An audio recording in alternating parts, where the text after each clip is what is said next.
Black M, merci d'être avec nous sur France 3 Centre Val de Loire pour la matinale et pour présenter votre dernier album, Éternel Insatisfait. C'est comme ça que vous vous qualifiez? C'est comme ça que je me qualifie, c'est comme ça que je qualifie l'être humain en général. C'est une image en fait pour dire que j'en veux toujours plus. L'être humain en général en veut toujours plus. Et voilà, c'est un éternel insatisfait. Alors dans ce deuxième album solo, vous faites appel à d'autres rappeurs français, notamment Soprano, que j'ai aussi interviewé ici même il y a quelques semaines. Le rap français, c'est une grande famille, il n'y a pas de concurrence entre vous? Ça dépend pour qui.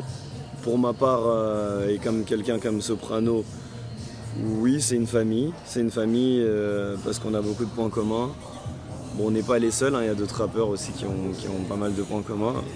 Nous, il n'y a pas de clash entre nous. Et quels sont les rappeurs qui ont marqué votre parcours, votre carrière? Ah, il y en a plein, moi j'ai écouté pas mal de rap français, quasiment tous. De quelques noms quand même? NTM, IAM, Secteur A, enfin tout ce qui a marqué l'époque. Marqué l'époque, c'est-à-dire les années 90? Les années 80, ouais. 90, 2000. Mais en quoi justement le rap que vous faites aujourd'hui est différent de celui qu'on a connu dans ces années-là et que l'on n'entend plus aujourd'hui? Qu'est-ce qui est différent? C'est les sonorités, le message. Voilà, c'est de l'évolution en fait. La musique, elle ne peut pas rester toujours la même.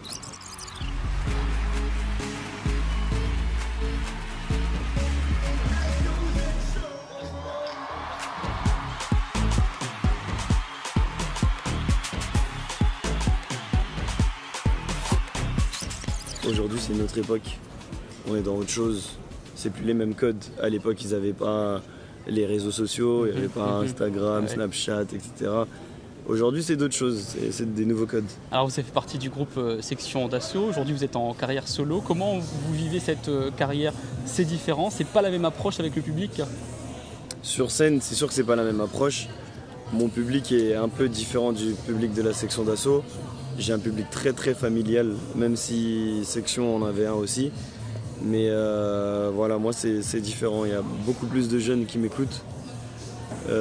Section, c'était plus notre génération à nous.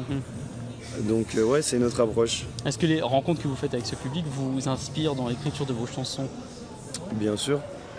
Parce que quand on voit beaucoup de jeunes dans le public, on a quelque part comme un rôle de grand frère. Et voilà, ça inspire à dire des belles choses, de raconter comment j'ai réussi à faire tout ça. Si ça peut motiver les plus jeunes, bah, je suis là pour ça. Alors votre carrière solo prend une autre dimension ces dernières semaines puisque Shakira vous a fait confiance sur son nouvel opus Eldorado avec le titre Comme moi. Comment vous avez approché cette star internationale? C'était pour vous la concrétisation d'un rêve? Bah, c'est clairement un rêve de se retrouver sur un morceau avec Shakira et encore pire de se retrouver à faire un clip avec Shakira et encore pire de se retrouver sur l'album de Shakira. Ouais, c'est clairement un rêve qui se concrétise. Je suis très fier de ça. J'ai même pas de mots, j'arrive même pas à décrire ce qui s'est passé. Alors on voit là, derrière, on va se reculer un petit peu, on voit cette scène avec votre concert qui va commencer dans quelques instants. Est-ce qu'un jour vous avez l'espoir de se dire Shakira sera avec moi aussi dans un zénith? Pourquoi pas? Pourquoi pas à Paris? Pourquoi pas à Paris? Je vois votre petit bruit, c'est peut-être en préparation. Peut-être, on sait pas. Vous allez négocier avec elle? On sait pas, là je ne dirai pas plus.